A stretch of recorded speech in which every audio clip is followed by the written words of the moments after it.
అందరికీ నమస్కారం. కూటమి ప్రభుత్వం ఏర్పడ్డాక మరి విజయవాడలో పేరుగాంచినటువంటి రాష్ట్రంలోనే ప్రధాన దేవాలయాల్లో ఒక దేవాలయమైనటువంటి మరి శ్రీ దుర్గామల్లేశ్వర స్వామివారి దేవస్థానంలో వరుసగా మరి అపచారాలు జరుగుతూ ఉన్నాయి. మొన్న చూసాం, ఇరుముడిలో అమ్మవారికి సమర్పించేటువంటి బంధాల్లో, భవానీలు సమర్పించేటువంటి బంధాల్లో ఈవో గారు, అదేవిధంగా పాలక మండలి చైర్మన్ గారు చేతులు పెట్టి దాంట్లో తీయడం చూసాం. మరి వెంటనే మరి వేలాది లడ్డూలు మిగిలిపోయి మరి ఆ లడ్డూల్ని భక్తులకి పంచుతున్నామని చెప్తే మరి ఆ లడ్డూలు కూడా బూజు పట్టేసినటువంటి పరిస్థితిని చూసాం. మరి నిన్నటి రోజున ఎంతో పవిత్రంగా హిందువులు ఎంతో పవిత్రంగా చేసుకునేటువంటి శ్రీచక్ర నవార్చనకి వాడాల్సినటువంటి ఆవు పాలు టెట్రా ప్యాకెట్ తేవడం ఏంటని చెప్పేసి సూటిగా ప్రశ్నిస్తూ ఉన్నాం. అమ్మవారి పవిత్రతను, అమ్మవారి యొక్క దేవస్థాన పవిత్రతను కాపాడాల్సినటువంటి ఈవో గారు, సేనానాయక్ గారు ఏం చేస్తున్నారు? వైదిక కమిటీ ఏం చేస్తుంది? టెట్రా ప్యాకెట్ ఆవు పాలు తేవడం వల్ల మరి అమ్మవారి శ్రీచక్ర నవార్చన కార్యక్రమం కూడా ఒక అరగంట లేటుగా పూజా కార్యక్రమం ప్రారంభమైనటువంటి సమయాన్ని నేను చూసాం. వరుసగా అమ్మవారి దేవాలయంలో ఇటువంటి సంఘటనలు జరుగుతూనే ఉన్నాయి.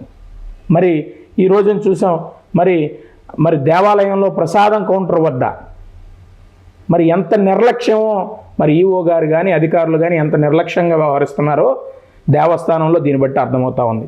ప్రసాదం కౌంటర్ వద్ద షాక్ కొడుతుంది. ప్రసాదం కొనుక్కుండే దగ్గరికి వెళ్తుంటే షాక్ కొడుతున్నటువంటి వైనాన్ని కూడా మనం చూస్తూ ఉన్నాం. అంటే అమ్మవారి గుడికి వచ్చేటువంటి భక్తుల పట్ల కానీ, అమ్మవారికి చేసేటువంటి పూజల పట్ల కానీ మీకు విలువలతో చేయాలనేటువంటి ఉద్దేశం మీకు లేదని చెప్పేసి ఈ సందర్భంగా తెలియజేస్తూ ఉన్నాం. మరి ముఖ్యంగా మరి ఈ దేవస్థానంలో పనిచేస్తున్నటువంటి అధికారులు ఏమి చేస్తున్నారు? ఎందుకని నిన్న శ్రీచక్ర నవార్చనలో ఆవు పాలతో జరగాల్సినటువంటి అభిషేకంకు పాలు తేకుండా టెట్రా ప్యాకెట్ పాలు ఎందుకు తెచ్చారో దీని మీద ఆలయ ఈవో గారు వెంటనే స్పందించాలి. ఎందుకని ఆ దుర్ఘటన జరిగిందో ఆలయ ఈవో గారు స్పందించాలి. మరి మొన్న చూసాం, అమ్మవారికి నివేదన సమయంలో మరి కరెంటు బిల్లు కట్టలేదని మరి కొన్ని గంటల పాటు కరెంటుని నిలిపివేసినటువంటి సందర్భం చూసాం. వరుసగా ఇప్పుడు ఉన్నటువంటి ఈవో గారు ఎప్పుడైతే వచ్చారో అప్పటి నుంచి ఈ వరుస కథనాలు జరుగుతూనే ఉన్నాయి. అంటే అమ్మవారి మీద, అమ్మవారి పవిత్రతను కాపాడేటువంటి విధానం మీలో లేదా అని చెప్పేసి అర్థమవుతా ఉంది. కేవలం కాంట్రాక్టర్లకి కొమ్ము కాయడం కోసం మీరు పనిచేస్తున్నారా? మీకు సపోర్ట్గా పాలక మండలి చైర్మన్ గారు పనిచేస్తున్నారా అని చెప్పేసి ఈ సందర్భంగా అడుగుతూ ఉన్నాం. మరి వృధాగా 1,00,000 నుంచి 1,80,000 రూపాయల వరకు కరెంటు బిల్లు కడుతూ దుర్గాఘాట్లో జల్లు స్థానాలు పెట్టారు. మరి ఎంతోమంది భక్తులు అమ్మవారి గుడికి వచ్చిన వారు నదీ స్నానం చేసి అమ్మవారి గుడికి వద్దామనుకుంటూ ఉంటారు. ఆ జల్లు స్థానాలు తీయండి ముర్రు అని చెప్పేసి ఎంతోమంది భక్తులు, ఈ పాటికే మీకు బోల్డ్ మంది భక్తులు దాని మీద మిమ్మల్ని విన్నవించుకున్నటువంటి పరిస్థితి కూడా ఉంది. కానీ ఆ జల్లు స్థానాలు అలా కొనసాగిస్తూనే ఉంటారు.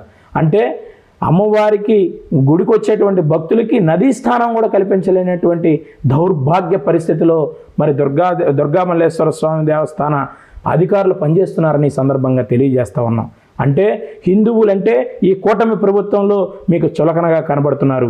హిందూ దేవాలయాలపైన దాడులు విపరీతంగా పెరిగిపోయాయి. మరి దుర్గామల్లేశ్వర స్వామి వారి దేవస్థానంలో ఇటువంటి ఇన్ని అపచారాలు జరిగినా ప్రభుత్వం ఎందుకు స్పందించట్లేదు?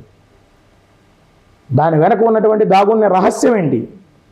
ఇప్పటికొచ్చి దేవాదాయ ధర్మాదాయ శాఖకు సంబంధించినటువంటి కమిషనర్ పదవిని ఎందుకని ఒక ఐఏఎస్ని కేటాయించలేకపోయారు?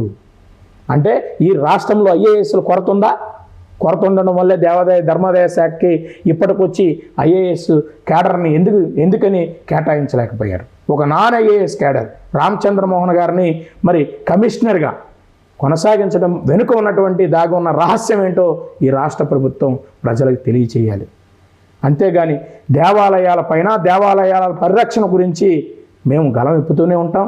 దయచేసి మీరు అమ్మవారి దేవస్థానానికి సంబంధించినటువంటి పవిత్రతను దిగజార్చవద్దని ఈ సందర్భంగా తెలియజేస్తా ఉన్నాం.